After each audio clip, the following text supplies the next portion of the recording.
Donc, pour répondre à ta question sur la peur, je voudrais savoir comment te libérer de la peur. En fait, la peur, comme je te l'ai dit tout à l'heure, c'est l'inverse de l'amour. Donc, plus tu vas te rapprocher de l'amour, et quand je parle d'amour, c'est d'abord l'amour tourné vers toi, plus tu vas sortir de la peur. D'accord? Avant de pouvoir te libérer de tes peurs, il faut savoir de quoi tu as peur. Parce que souvent, on se dit j'ai peur, mais en fait, c'est une peur globale, une peur latente, mais on n'arrive pas à savoir exactement de quoi on a peur. Et en fait, toutes nos peurs, elles viennent soit de nos expériences de vie qui nous ont fait croire que telle expérience pouvait être dangereuse. Ça vient aussi de l'éducation qu'on a reçue, des injonctions parentales, des injonctions de nos professeurs, de la manière dont on a été traité, etc. Ça vient de beaucoup de choses. Et en fait, plus tu vas cibler l'origine de ta peur, plus tu vas pouvoir, en travaillant sur l'amour de toi, nettoyer les couches de peur qui sont liées à telle ou telle chose. D'accord? Donc, par exemple, quand tu fais Ho'oponopono, il faut vraiment que tu partes par rapport à une expérience, soit une expérience de souvenir du passé, soit sur une expérience présente qui te met dans la peur. Donc, tu prends l'expérience qui te met dans la peur, donc cette pensée qui est liée à cette expérience, et tu fais Ho'oponopono à partir de ça. Et là, ça va venir libérer le lien entre ta peur actuelle et ta peur liée à tes expériences du passé.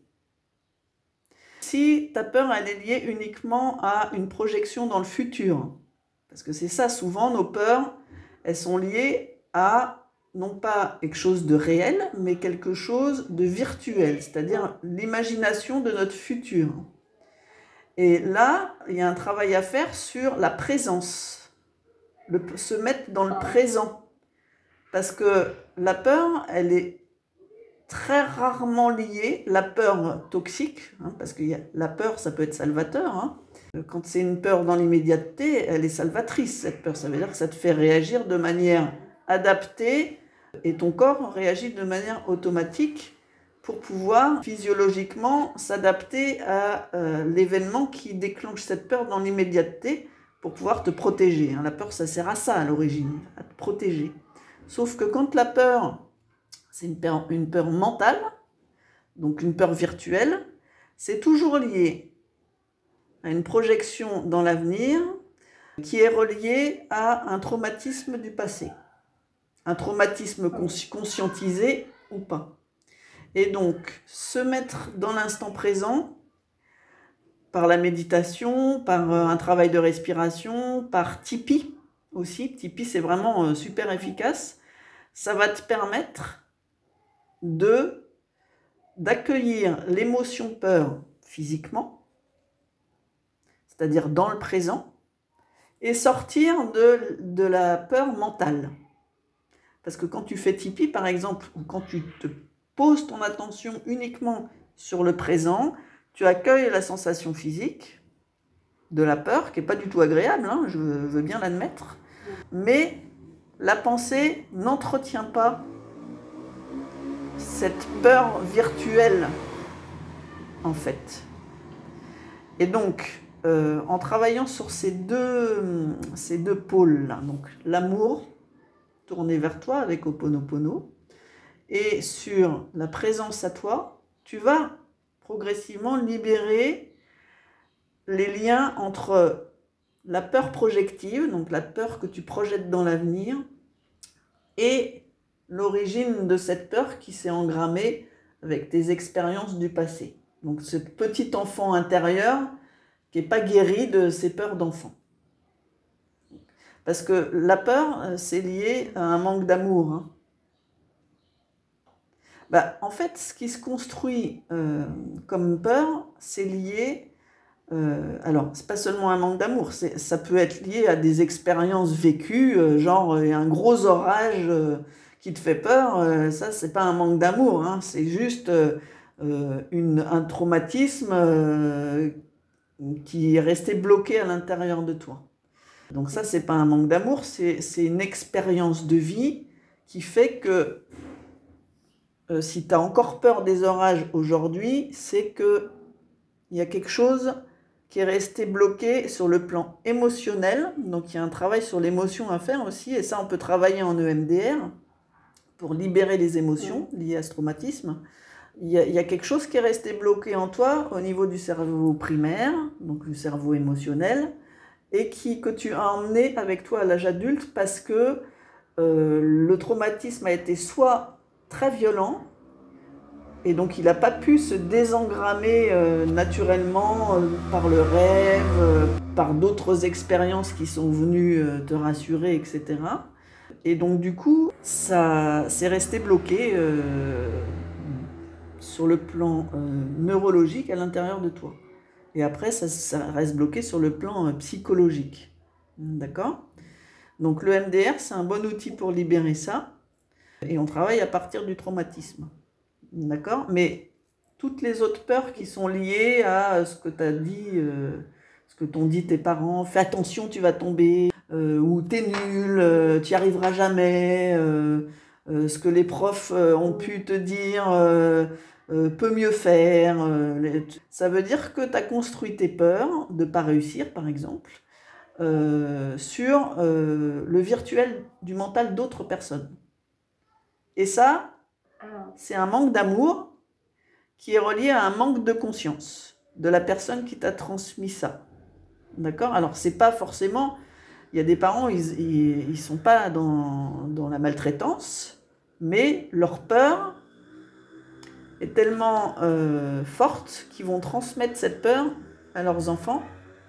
Donc, quelque part, c'est un manque d'amour parce que le manque de conscience, c'est un manque d'amour de soi.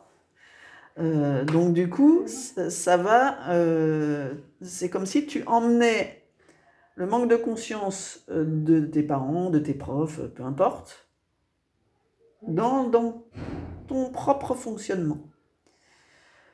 Donc c'est pour ça que le troisième outil pour travailler sur la peur, c'est l'ouverture de conscience. Parce que cette ouverture de conscience, ça va te permettre de te rendre compte que cette peur n'a plus de raison d'être. Ou elle n'a pas de raison d'être. Parce que tu vas te rendre compte que, en fait, cette peur que tu t'es appropriée, c'est pas ta peur à toi. C'est la peur de tes parents. Ou c'est la peur de ton professeur. Ou c'est le manque de conscience de tes parents. Ou le manque de conscience de tes professeurs. Donc, plus tu vas ouvrir ta conscience, plus tu vas te rendre compte qu'en fait, ça, c'est pas toi. Donc plus tu vas sortir de la peur aussi. Et donc pour ça, la méditation de pleine conscience, c'est un bon outil. Et ça, la méditation de pleine conscience, évidemment, c'est un outil de longue haleine, c'est-à-dire que tu vas pas... Alors, tu peux prendre conscience d'un seul coup au cours d'une méditation, hein, ça arrive. Mais en général, alors souvent, en tout cas pour ma part, moi quand j'ai commencé à méditer tous les jours, je faisais un gros travail d'écriture autour de la méditation, etc. J'étais vraiment très reliée à mes vécus intérieurs. J'ai eu des révélations, quelque chose qui me dit c'est ça. Mais ça, c'était au début. Et après, progressivement, alors moi je médite tous les jours, hein, depuis plus de 12 ans maintenant. Maintenant, j'ai plus des révélations flamboyantes comme j'ai pu en avoir au départ, mais par contre, je sens progressivement que ma conscience s'ouvre de plus en plus. C'est-à-dire que j'accède à de plus en plus de connaissances qui me permet progressivement, et c'est vraiment un minime chaque jour, hein, de mettre en lien des compréhensions mentales et mon expérience, et qui me permettent de voir la réalité avec un œil beaucoup plus global. Et en fait, c'est une connexion à la conscience universelle. Et quand tu rentres là, alors je dis pas que tu n'as plus jamais peur, hein, moi ça m'arrive encore d'avoir des crises d'angoisse, etc. Surtout en ce moment avec ce qui se passe. Il y a des moments où mon mental me rattrape, ça c'est normal, on n'est pas des surhumains, hein. Mais en règle générale, ça passe beaucoup plus vite et on peut très rapidement se remettre en lien avec cette espèce de sérénité totale qui fait partie de chacun d'entre nous, qui est là tout le temps et auquel on accède quand on se pose et qu'on rentre en relation avec notre présence à nous. Donc 3 outils, la méditation, l'amour de soi, l'amour tourné vers soi, donc avec Ho'oponopono, mais pas uniquement, hein, il y a d'autres outils, donc la lettre d'amour, juste se dire je t'aime, mettre une main sur son cœur et se dire je t'aime, et la pleine présence. Voilà, la pleine présence, être dans le présent. Ça va t'aider à combattre. Alors, j'aime pas le mot combattre. Disons que ça va t'aider à traverser tes peurs sans que ça soit handicapant pour tes vécus, pour tes prises de décision, pour tes choix de vie, etc. Parce que la peur, voilà, comme la tristesse, comme la colère, comme la joie, comme toutes les émotions qui nous traversent, elle a une raison d'être. Elle est là pour nous guider. Et elle est là aussi pour nous protéger quand c'est une peur dans l'immédiateté et pour nous apprendre à la contourner, à la dominer. Voilà. Tout est apprentissage en fait. Tous nos vécus sont là pour nous permettre de voir déjà où on en est dans notre chemin vers nous et où on en est dans notre chemin vers le divin, dans notre reliance au divin. Donc voilà. Donc vu les pratiques que tu fais, déjà, alors la peur, je crois que ça fait partie de toute façon, c'est tellement ancré dans nos fonctionnements humains que de toute façon, ça fait partie de nous. On ne peut pas... alors, évidemment, plus tu avances vers toi, plus tu vas être relié à la conscience universelle divine, moins tu auras besoin de vivre la peur pour t'expérimenter et t'élever. Puisque plus tu t'élèves, plus tu es proche du divin, moins tu as peur. Parce que tu es dans la foi. Quand tu es dans la foi, tu sais que de toute façon, tout ce que tu vis, c'est juste, et tout ce que tu vis, c'est fait pour le meilleur. Et quand je parle de meilleur, ça veut dire l'agréable, le doux, le lumineux, le plaisant, le fluide, l'amour, la paix, la liberté, la sérénité, tout ça. Donc en fait, il y a un truc à travailler, mais je ne sais pas si ça se travaille, c'est la foi aussi. Ça, c'est pas vraiment un outil, la foi, c'est une conséquence de toutes les pratiques que tu fais. C'est-à-dire, plus tu vas prier, plus tu vas... Il y a la prière aussi, c'est un bon outil. Hein. La prière, ça veut dire être capable d'accepter sa vulnérabilité et de faire une demande à Dieu, à l'univers, peu importe comment on l'appelle, pour te remettre entre quelque chose, entre les mains de quelque chose qui est tout puissant, qui est tout amour, qui est là pour toi dès que tu le demandes. En fait, la prière, c'est ça. On oublie souvent, hein, quand on est dans l'adversité, on oublie souvent de demander de l'aide. Et en fait, parce que souvent, quand on demande de l'aide à un être humain, ça arrive souvent qu'on soit déçu ou que ça n'aille pas dans le sens qu'on attendait, etc. Et la différence entre demander de l'aide à un être humain, mais il faut savoir aussi le faire, hein, demander de l'aide à un être humain, c'est pour ça aussi que tu es venu me voir. C'est que tu as été capable de te dire, là, j'arrive pas toute seule, donc je vais me faire aider. Et ça, c'est une bonne chose, hein, parce que la confiance en d'autres êtres humains, c'est vital aussi. Hein. Après, il faut savoir s'appuyer sur l'amour de soi pour faire le bon choix du bon être humain qui va nous accompagner pendant un petit moment. Et ça veut dire, je me respecte quand je rentre en relation avec la personne qui va m'accompagner. Ça veut dire, si cette personne ne me respecte pas, eh ben je cesse cette relation, ou je l'éloigne, etc. Mais donc du coup, quand tu pries, tu demandes de l'aide à l'énergie d'amour inconditionnel. Et tu peux être que entendu. Donc tu déposes ta confiance dans l'omniprésent, l'omnipotent, l'amour universel, etc. Donc ça, tu peux avoir qu'une réponse aidante qui va te faire du bien. Moi, souvent, j'oublie. Enfin, j'oublie pas de prier, mais souvent, quand je prie, je suis dans la gratitude et tout ça. Ça aussi, c'est un bon outil, la gratitude. Mais des fois, quand je vais vraiment mal, j'oublie de demander de l'aide à Dieu. Mais par contre, quand j'y pense et quand je supplie Dieu, parce que quand je vais vraiment mal, je suis vraiment au fond du trou à certains moments, quand je supplie Dieu de m'aider, presque immédiatement, je sens un apaisement dans mon corps et dans ma globalité. C'est comme si, immédiatement, je sais que je suis entendue. Et il faut faire l'expérience pour ça. Quand tu vas très très mal, tu supplies Dieu de t'aider, tu vas voir que tu vas sentir... Alors, c'est pas à chaque fois. Des fois, ça vient un peu plus tard. Tu sens qu'il y a une ouverture qui se fait, tu fais une rencontre, il y a une solution qui se donne. Mais la prière, c'est vraiment un outil aussi extrêmement puissant.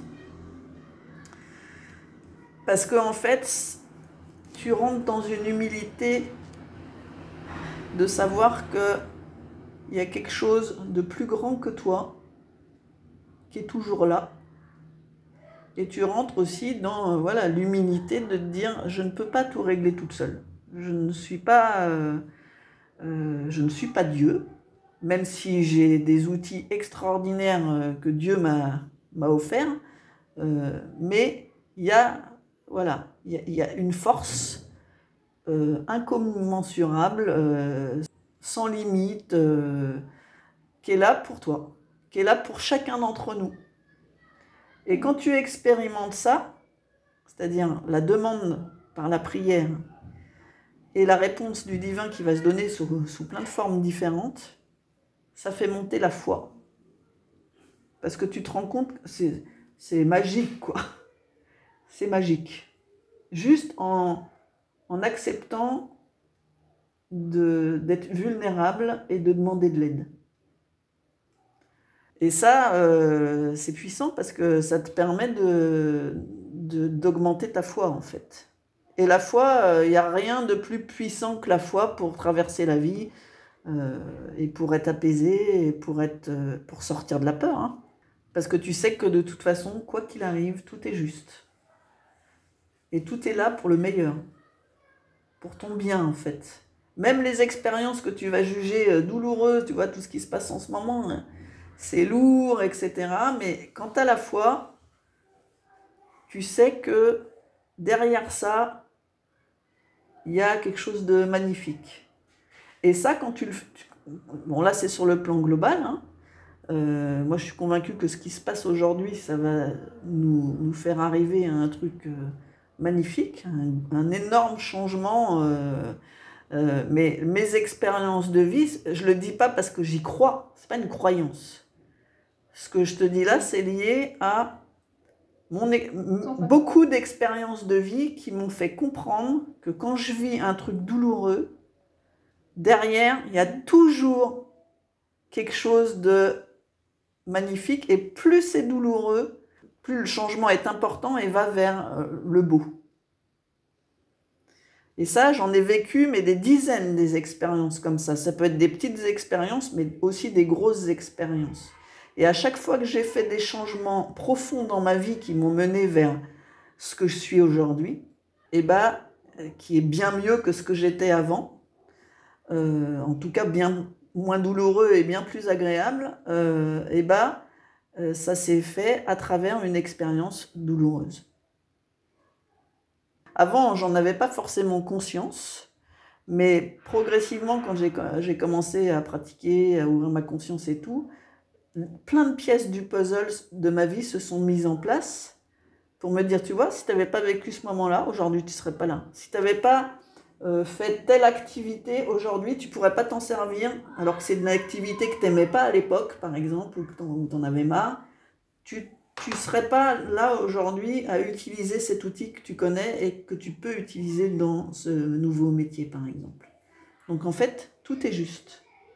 Tout arrive exactement comme il faut. Et toi, ton expérience de vie, aussi douloureuse soit-elle, elle va te permettre d'aller vers un chemin de lumière, vers quelque chose de magnifique. Et ça, c'est valable pour tous les êtres humains, pourvu qu'ils rentrent dans une conscience. Parce que ce qui fait la différence entre quelqu'un qui va souffrir toute sa vie et quelqu'un qui va être résilient, c'est-à-dire qu'il va utiliser sa souffrance pour avancer dans la vie et sortir de la posture de victime, parce que l'inconscience, ça mène à une posture de victime, ça veut dire une posture de souffrance permanente.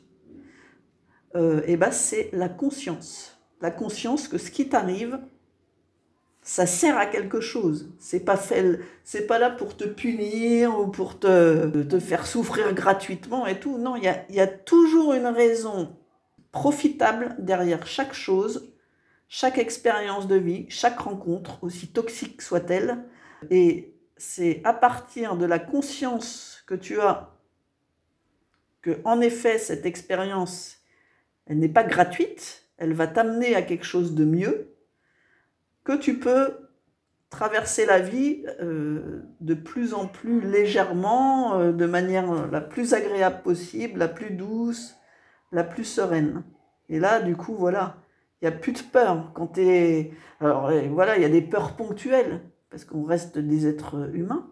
Et c'est quand même un peu rare, les gens qui sortent complètement de la peur. Hein, et je ne sais même pas, tu vois, les plus grands prophètes, ils ont eu des périodes de doute, des périodes de peur. Voilà. Ça fait partie de notre chemin de vie, mais plus tu rentres dans cette foi, plus tu sors de la peur chronique, quoi, la peur toxique, la peur qui t'empêche d'être épanoui dans ta vie, quoi. Et les outils, c'est la présence. C'est tous les outils que je t'ai déjà enseignés, hein. La présence, donc la méditation.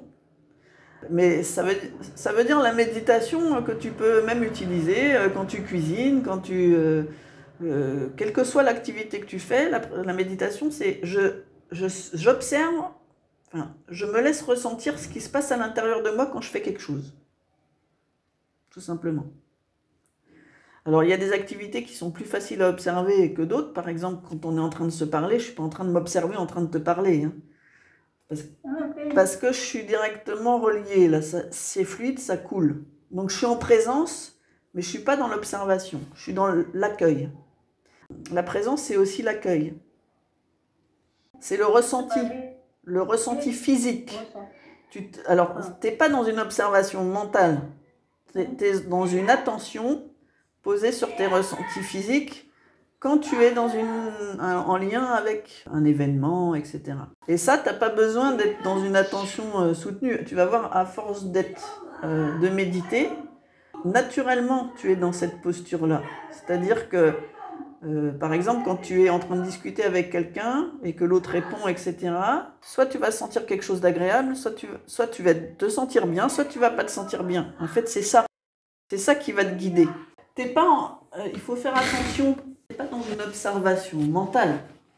Parce que là, du coup, tu es dans le double mental, donc c'est pire que tout.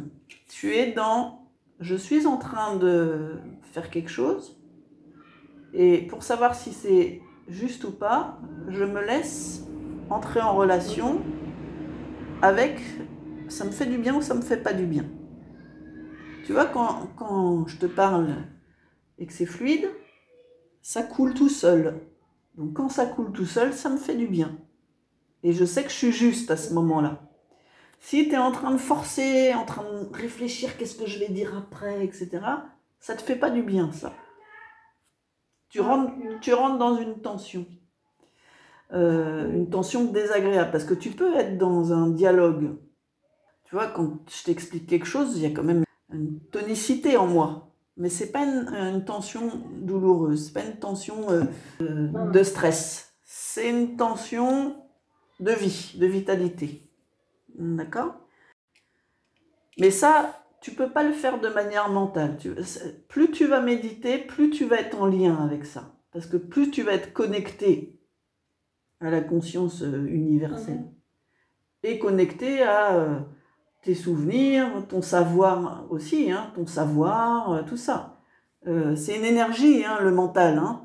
Donc ça veut dire qu'il va se connecter à l'intelligence universelle et il va se connecter à toi, tous tes apprentissages, tes souvenirs, etc., intellectuels, qui vont te permettre de transmettre, par exemple, si tu es en train de transmettre quelque chose. Et ce qui va te dire si c'est juste ou pas, c'est ton état global. Mais tu n'auras pas besoin de te dire « Ah oui, là c'est juste », tout ça. Non, non, tu le sais, c'est tout. Tu sais que c'est juste. Donc il faut faire attention à ne pas trop intellectualiser tout ce que je te dis là. Parce qu'en fait, ça passe par l'expérience, le ressenti. D'accord ? Donc je sais que nous, êtres humains, on aime bien tout comprendre, tout analyser. Mais en fait, ça passe par... Alors moi, comme j'ai un métier d'accompagnement, j'analyse mes états pour pouvoir après mieux les transmettre. Mais pour quelqu'un qui n'est pas forcément dans l'accompagnement, c'est juste un vécu qui va te permettre de vivre bien, d'être bien. En fait, plus tu es dans le confort, quand tu es en train d'interagir avec quelqu'un, quand tu es en train de faire quelque chose, plus ça te dit que tu es relié. Ce qu'on appelle le flow en anglais. Le flux énergétique qui circule. Voilà. Donc, je ne sais plus ce que c'était ta question, mais je crois que j'y ai répondu. Oui, c'est vrai. Tu vois, et voilà, c'est ça aussi. Faut pas chercher non plus à se dire « Ah, c'était quoi sa question ?» Il y a quelque chose qui a coulé. Et si tu n'as pas bien répondu, bah, la personne, elle va te reposer la question d'une autre manière ou elle va te reposer la question. Mais voilà, faut pas chercher à être parfait. En fait, moi, j'ai remarqué quand je fais une vidéo, par exemple, c'est beaucoup moins fluide. Et c'est-à-dire que je suis beaucoup plus dans le mental, donc je suis beaucoup moins reliée que quand, par exemple, je parle avec quelqu'un. Parce qu'il y a une circulation énergétique qui se fait dans mon rapport avec la personne. Que ce soit derrière un écran ou en direct, ça n'a aucune importance puisqu'il n'y a pas de frontières hein, pour l'énergie. Et en fait, dès que tu es dans le mental, tu le sens. C'est beaucoup moins fluide. Donc en fait, voilà, c'est le confort. Le confort qui va, comme en gymnastique sensorielle, hein. C'est le confort qui va te dire que tu es juste ou que tu es relié ou pas. Plus tu es dans le confort dans ce que tu fais, quel que soit ce que tu fais. Hein. Donc ça veut dire que ça passe aussi dans la détente du corps, etc. En fait, c'est ton corps beaucoup qui te transmet l'information de manière inconsciente pratiquement. Hein. Mais si tu veux savoir si tu es juste, regarde si tu te sens bien ou pas. Si tu te sens bien, c'est que tu es juste. C'est aussi simple que ça. C'est cool en plus. Hein. La sensation, ok. Ouais, la sensation physique, on n'y pense pas, mais c'est vraiment un message très très important. C'est normal, on a un corps. Donc si notre corps il sert que c'est pas un véhicule, hein, un corps. Hein, c'est beaucoup plus subtil que ça. C'est pas seulement un véhicule, c'est un transmetteur d'informations d'une puissance extraordinaire. Donc voilà, ce qui va te dire que tu es dans le juste, c'est ta sensation physique. C'est puissant. Ah ouais, c'est puissant. Mais de toute façon, le travail sur la globalité, c'est toujours puissant. Parce que même si tu fais rien, si tu n'accompagnes personne, ta manière d'être, ça veut dire ta manière de vibrer en fait, fait évoluer les choses. Regarde dans ta famille, comme ça a évolué. Ta sœur qui part à Sousse pour... Est-ce que ça aurait été à l'ordre du jour, même il y a 1 an? Oui, c'est vrai. Oui. Ta mère qui est quand même beaucoup moins envahissante dans votre espace familial. Alors qu'avant, c'était elle qui dominait toute la famille dans un inconfort énorme. Et ça, de quoi ça vient? Ça vient du travail que tu as fait sur toi. Parce que tu as fait monter ton niveau vibratoire. Tu es en train... quand on fait un travail sur soi, c'est toujours profitable. Déjà pour soi, c'est la base. Mais après, et sans faire rien de particulier, hein, juste en étant soi, dans notre nouvelle prise de conscience, ça va faire évoluer son environnement. Et plus il y aura de gens conscients et dans une élévation vibratoire, plus ça va avoir un effet boule de neige et plus ça va faire évoluer les consciences, la conscience collective. Oui. Donc ne t'inquiète pas de choisir, choisis ce qui te parle, ce qui te fait vibrer, ce qui te fait du bien. Et ça sera juste pour toi et ça sera juste aussi pour les autres. Ça élèvera, ça élèvera. Et comment choisir? C'est ça, c'est comment choisir cette, ce point-là. Donc, comment connaître la chose, comment vivre. Donc, ce qui te fait du bien, on en revient toujours à la même chose, c'est ce qui te fait du bien. Plus quelque chose, quand tu le fais, ça te fait un bien fou. Tu vois, moi, quand j'accompagne, alors surtout quand je suis dans une relation avec quelqu'un qui progressivement s'ouvre, hein, il y a des accompagnements qui sont plus lourds, évidemment.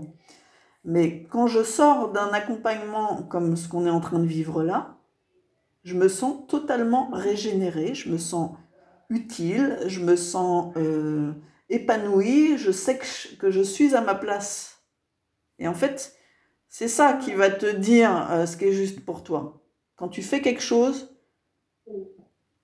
tu te nourris complètement. Sur le plan émotionnel, sur le plan physique, sur le plan donc vibratoire, sur le plan mental aussi.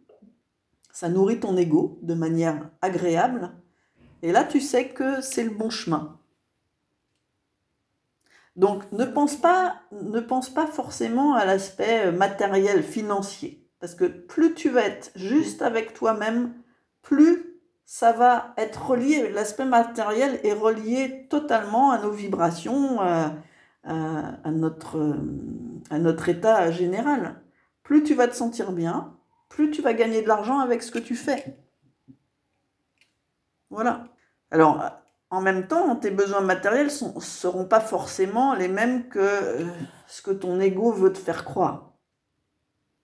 Ton ego, il veut te faire croire que tu as besoin de beaucoup d'argent pour être heureux, etc. Mais ce n'est pas forcément une vérité. Tu vois, moi, je ne gagne pas beaucoup d'argent, mais je m'éclate dans ce que je fais. Je suis vraiment heureuse dans ce que je fais, ce qui fait que je fais beaucoup d'interventions bénévoles, tu vois, mes méditations sur YouTube, mes vidéos, mes articles, tout ça, je ne suis pas payée pour ça. Mais ça me nourrit d'une autre manière, ok ?